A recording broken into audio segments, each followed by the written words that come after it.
Welcome to Digitized Live. I'm your host Kyle Hermans along with my co-host Kent Langley. We are very excited today to share with you our digital transformation roadmap. And this is in a canvas form. What we'll be taking you through here are the fundamentals of how you can start to think about digitizing your business to unlock your digital potential and transform your future. What we're going to do over here is I'll reveal in these 9 parts the different steps in sequence that you should take, the ways to think about them, and the questions you should be asking yourself in order to unlock that potential within and transform successfully from an old analog business to a digital business. So let's get started. In number 1, one of the very first things that you need to think about as you are starting your digital transformation is to state shift yourself into the future and start to imagine what would your business look like, what would your business be like once it has actually unlocked its digital potential.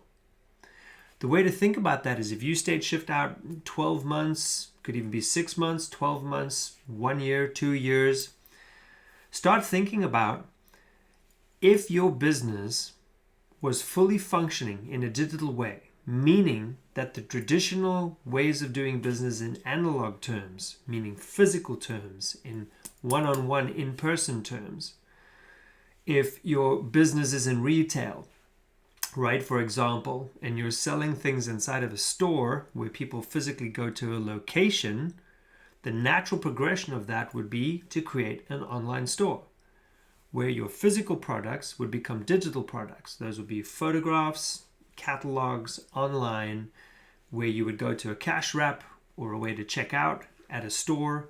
That would probably be a shopping basket and a transaction methodology connected to some sort of banking system.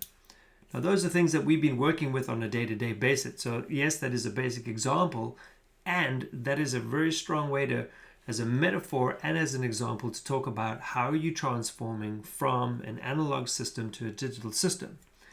So when you think about your digital future, you want to be thinking about how would you like to be operating in a digital world.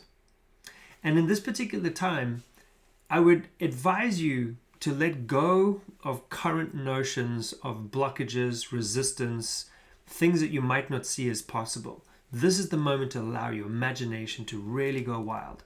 And just to think about, if you were fully functioning and your business was fully functioning in a digitized type of a way, what would that look like? What could you imagine? Then the second phase here is, as you're starting those really big visions and those big pictures, you want to start looking at the second piece. If I was operating in this way, what would be my outcomes that are different from today's? What would have progressed? What would have advanced? How many more people could I have impacted? So for instance, a business outcome, if you're thinking of digitizing your business, is that, again, using that shop or store analogy, is that we can only have so much foot traffic that comes through a doorway of our stores on a day-to-day, week-to-week, month basis, or on an annual basis. That's because people have to find parking, they have to go in proximity to wherever your store is. It's usually linked to other things that they're doing in the day while they're out physically.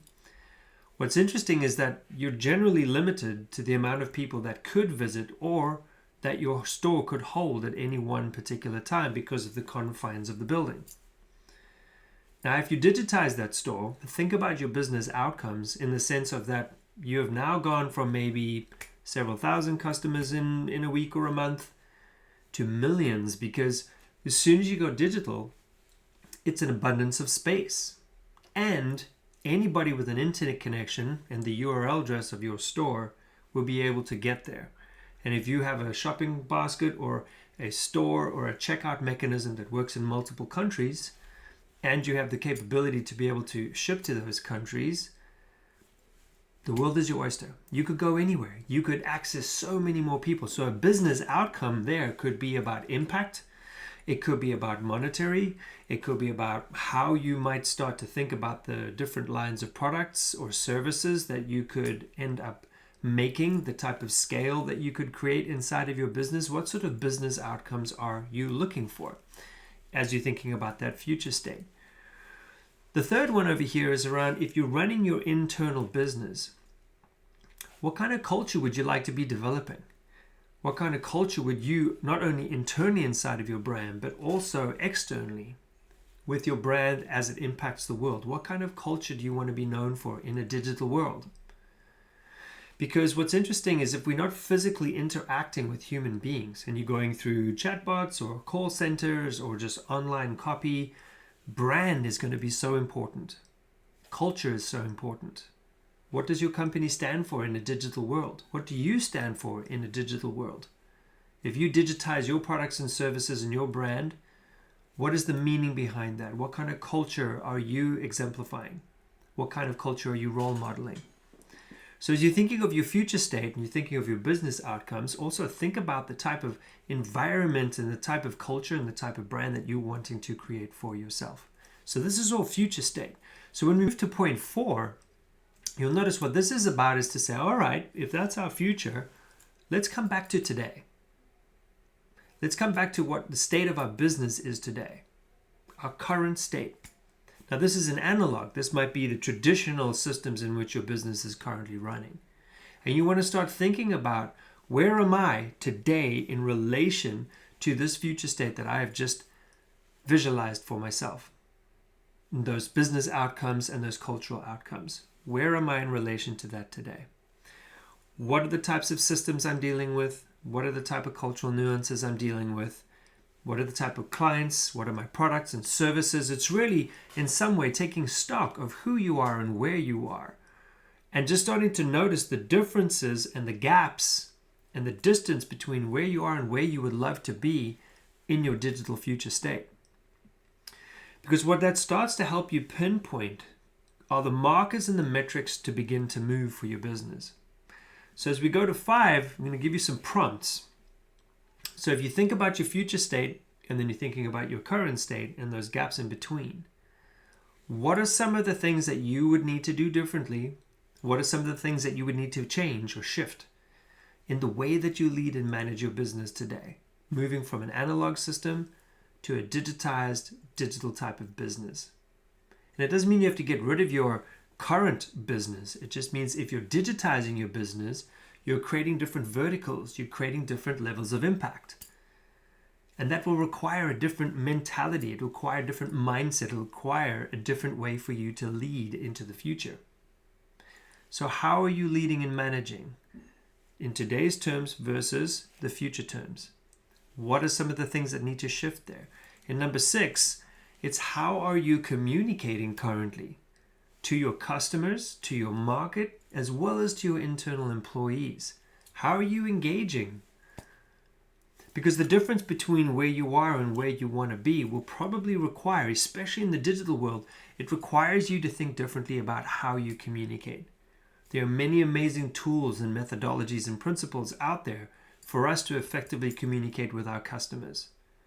No longer just picking up a phone, calling one-on-one.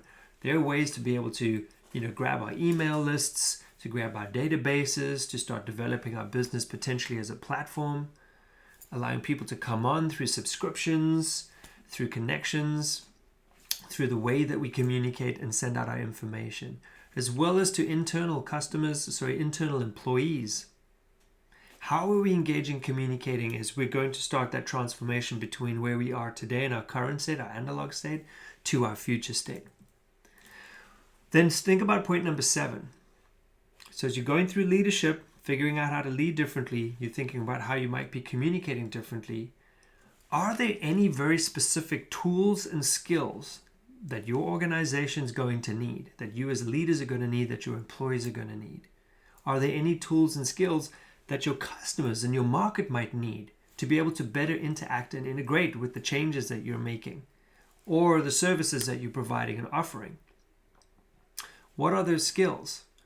Is there a very big gap in being able to, as soon as you send out that information to your teams or to your market, to say we are making a pivot, we're making a change, we're transforming, we're adding a different level of vertical?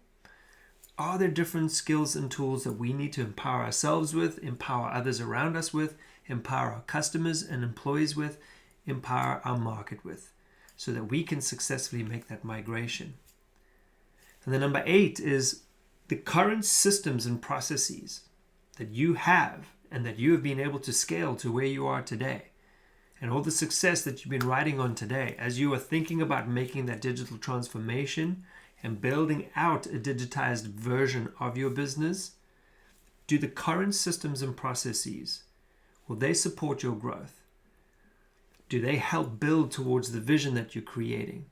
Do they help shape the resources and metrics that you have? Do they set the right expectations? Will they be able to help build you to where you're trying to go in this digitized future state?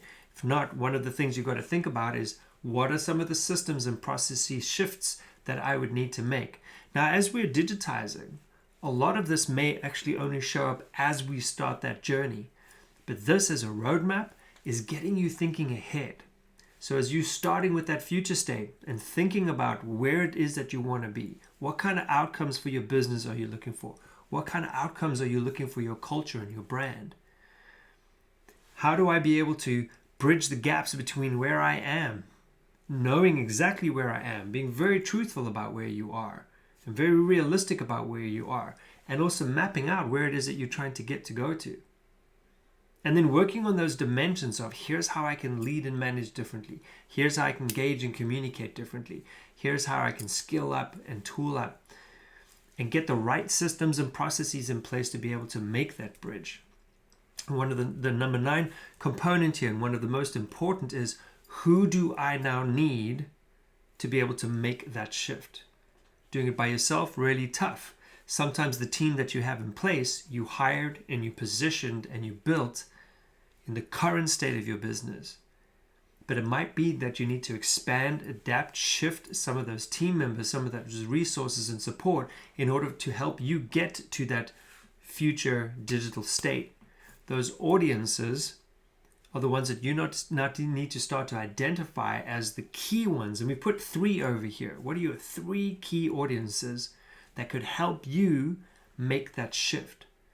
And what's important with those audiences, it's not just what we can get from them, but what can we collaborate with those audiences on? What are their needs too, by which they may find a lot of breakthrough, a lot of opportunity, and a lot of future opportunity in helping us be able to navigate and bridge our future state.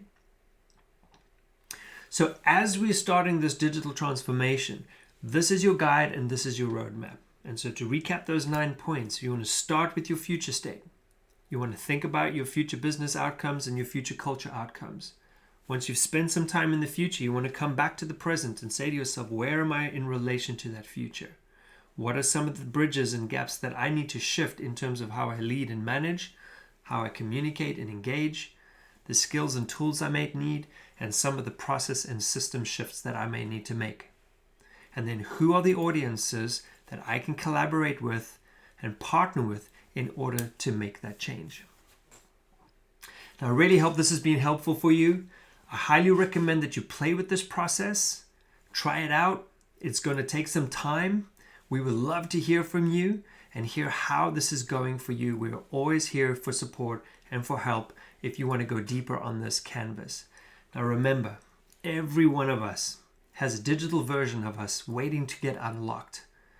So it's your time. This is your canvas. This is a way for you to get started to unlock your digital potential.